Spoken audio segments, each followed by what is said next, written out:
হ্যাঁ ভোট জয়যুক্ত করার মাধ্যমে নতুন টার্নিং পয়েন্ট তৈরি হবে বলে মন্তব্য করেছেন ধর্ম উপদেষ্টা আফম খালিদ হোসেন। জাতীয় ইমাম সম্মেলনে এ মন্তব্য করেন তিনি। একই অনুষ্ঠানে প্রধান উপদেষ্টার বিশেষ সহকারী অধ্যাপক আলী রিয়াজ বলেন, দেশে এক ব্যক্তি শাসন ব্যবস্থা আর ফেরত আসতে দেয়া হবে না। দীপু শিকদারের রিপোর্ট।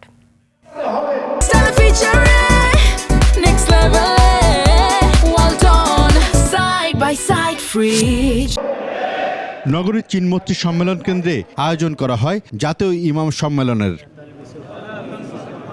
সারা দেশের মসজিদের ইমামরা এই সম্মেলনে যোগ দেন। প্রধান উপদেষ্টার বিশেষ সহকারী অধ্যাপক আলী রিয়াজ হ্যাঁ ভোট দেওয়ার আহ্বান জানান। এই যে ফেরাউনের মতো শাসন, সেটা তৈরি হয়েছিল কারণ এক ব্যক্তির হাতে ক্ষমতা চলে গিয়েছিল।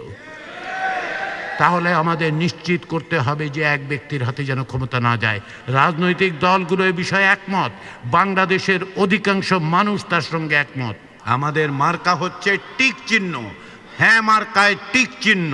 আর হ্যাঁ ভোট জয়ী হলে দেশ নতুন পথে যাত্রা শুরু করবে বলে মনে করেন ধর্ম উপদেষ্টা। 12ই ফেব্রুয়ারি আমাদের জাতীয় জীবনের এক ঐতিহাসিক দিন। এই দিনে ভোট হবে, গণভোট হবে। ভোট আপনারা যাকে পছন্দ করবেন তাকে দিবেন। গণভোটে আপনারা হ্যাঁ পক্ষে ভোট দিয়ে দেশের চার পাল্টিয়ে দেবেন। জুলাই আপনারা যদি হ্যাঁ ভোট দেন, জয়ী করেন, তাহলে এই প্রপোজিশনটা সংবিধানে যুক্ত হবে। সারা দেশের ইমামদের সুযোগ সুবিধা একটি কাঠামোতে দাঁড় করানোর কাজ চলছে বলে জানান ধর্ম উপদেষ্টা। আমার মন্ত্রণালয় থেকে 28 তারিখ সকালবেলা 100 কোটি টাকার ইমামদের জন্য প্রজেক্ট অর্থ মন্ত্রণালয়ে পাঠাবো। দীপু শিকদার, 21 টেলিভিশন, ঢাকা।